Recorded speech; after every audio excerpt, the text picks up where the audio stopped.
Welcome to Popcorn Planet. I am Andy Signor, and the Golden Globes are a fraud? I mean, why are people surprised by this? The Golden Globes is one of those things that everybody in town knows is a complete sham. They buy votes like crazy. They buy them by letting the studios wine and dine them with events and things. And the reality is, who is this Hollywood foreign press? The fact that Hollywood has enabled them for so long is part of the problem. But what's really interesting is now there's finally a ethics controversy and criticism over their lack of diversity. I mean, here you have the international foreign press, which you would think would be the most diverse crew around, right? Because it's a pool of international journalists.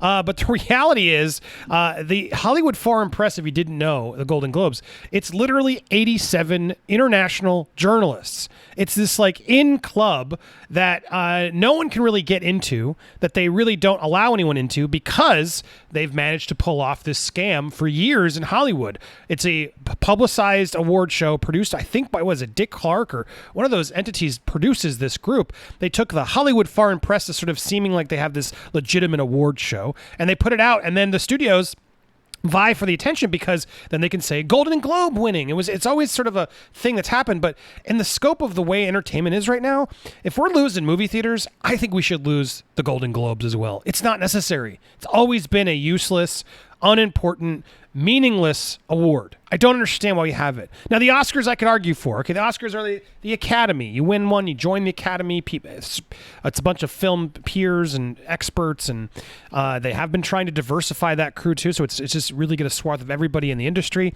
And the Oscars I get. The Golden Globes? No. People's Choice Awards. I sort of get, even though that one is clearly, I think, is rigged as well. It's a popularity contest to whoever is going to give the most votes with their audience, etc. But that's what it is. It's the People's Choice Awards. And I don't think they're even as popular as what I would say the Golden Globes are. So it's just fascinating to me to see this article and people out there. It's like Amy Poehler, and Tina Fey just are completely enabling it because they're getting paid. And it's a sort of a fun gig for them to be around and see other people. But if Hollywood wasn't so hypocritical, they would have stopped this charade years ago. But everybody enables this. This organization is totally shady.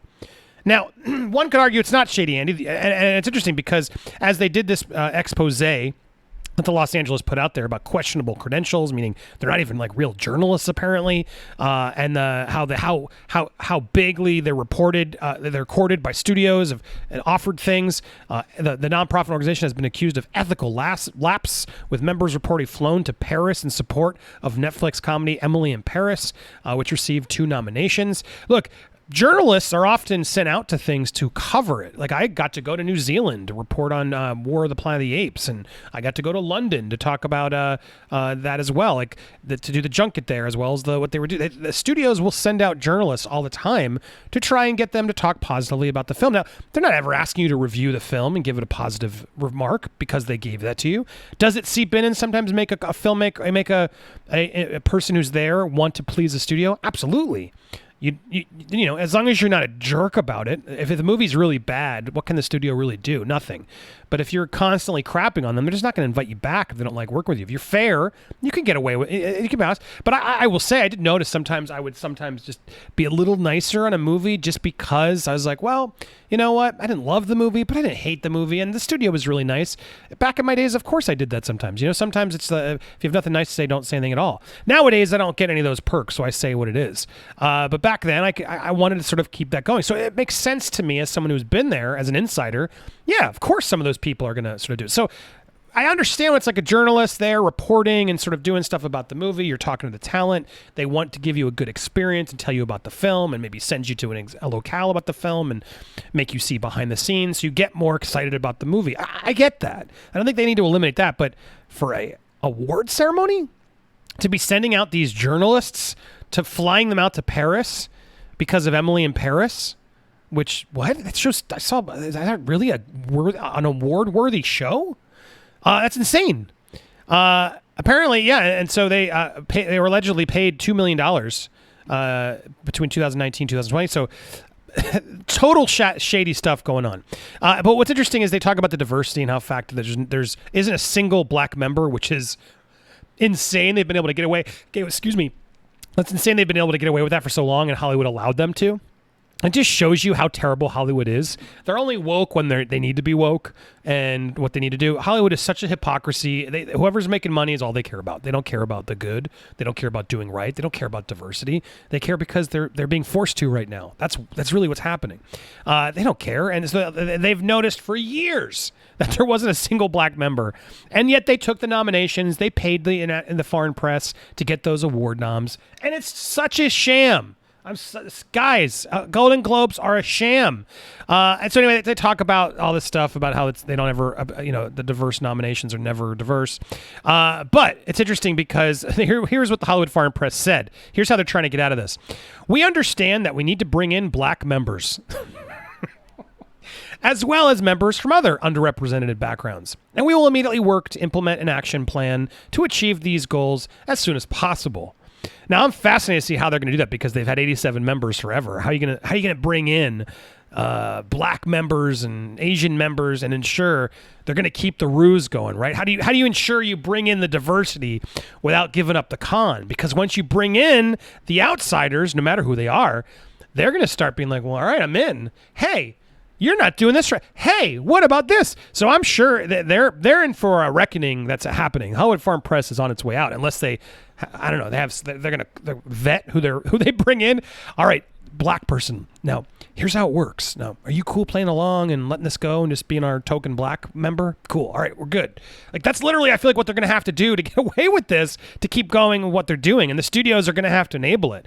But once you bring in someone, they can start pointing out.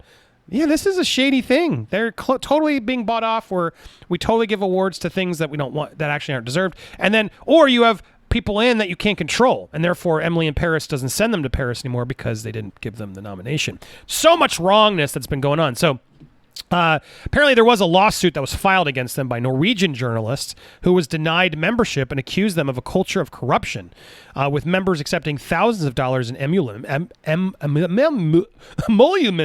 Sorry, I'm not the greatest with words sometimes. From students and celebrities. The suit was dismissed by a judge partly because this journalist could not prove any economic or professional hardship as a result. So basically, he lost the lawsuit because they're like, well, you're not losing money because of it. They're an organization. They're doing what they want. And what's interesting is like, yeah, look, this group has gotten away with it for years. And Hollywood has allowed them to. Didn't care. Because they just wanted to sort of say, Golden Globe nomination, stamped, cool. It's just a business. This isn't an award thing. And I just wish they would treat it as such. Call it a business or not. But now they're at this preface where they have to preface this where they have to like admit, okay, fine, we'll bring in some other races. But what's fascinating to me, the biggest takeaway, here was the Hollywood Foreign Press's lawyer, what they said. It's a transparent attempt to shake down the Hollywood Foreign Press based on jealousy, not merit. Basically, they're admitting, yeah, you're just pissed you didn't think of it first. You're pissed you're not in the club. You're pissed you're not getting trips to Paris. I mean, like, this is... It's laughable. This is laughable. So anyway, then they go on to the nominations, and Chadwick Boseman will win because if he hadn't have passed away, I bet you they wouldn't have. I bet you they feel the pressure of, okay, he's great. He's great in the role. I'm sure. I actually haven't got a chance to see it yet, but I've heard he's fantastic. But this is the perfect example where the Hollywood Foreign Press does do diversity because they sort of have to, right? And so, David Fincher's Mank, which I love David Fincher, but the idea of watching a 2.5 hour black and white movie about Citizen Kane, I don't know, it has not been on the top of my list when I get free time. And so, of course, that got all the most nominations, etc., from Netflix, who I'm sure paid something. Anyway, the lack of racial diversity is coming to fire. Nominations did break new ground for female filmmakers with a record of 3 women nominated for Best Director. So there you go. Regina King, which I hear White Knight Miami is great. I haven't seen it. I loved Nomadland. I'm glad she got nominated. And Emerald Fennell for Promising Young Woman, which is also on my list. I'm just waiting for a screener. Only 5 female directors have ever been nominated in the history. So 3 of them got this. And those are 3 great films. And it's a movie year where there aren't even that many films. So this is the year where they sort of had an opportunity to just... See, we're woke. Leave us alone. And they didn't know even how to do it. So, look, it is what it is. Look, watch the show as sort of what it is, a fun celebrity montage, if that's what you want to do. But these awards, the Golden Globes, mean nothing. It means nothing. It means who do they like the best, or who do they pay, or who are they wined and dined by. Again, all speculation. I don't want to get in trouble. I don't have any... I'm not part of the group, but that's what I've heard through various sources and people, and it's just seeing industry and what some of those people were getting. It's excessive for people who vote on awards. That's where my stance is, why I say what I say. But do I know specifically what's happened? No. So who knows? Maybe I'm wrong. There you go, Hollywood Foreign Press. Don't sue me. But there you go. Take it as you will. What do you think of this? Do you take the Golden Globes seriously? Let me know. Have you subscribed? Why don't you hit that subscribe button for me? Smash that like button and leave a comment down below on your favorite Golden Globe moment, or if you just think the Golden Globes are dumb, or what are the Golden Globes? Put it all down there below. Thank you guys so much for watching here on Popcorn Planet.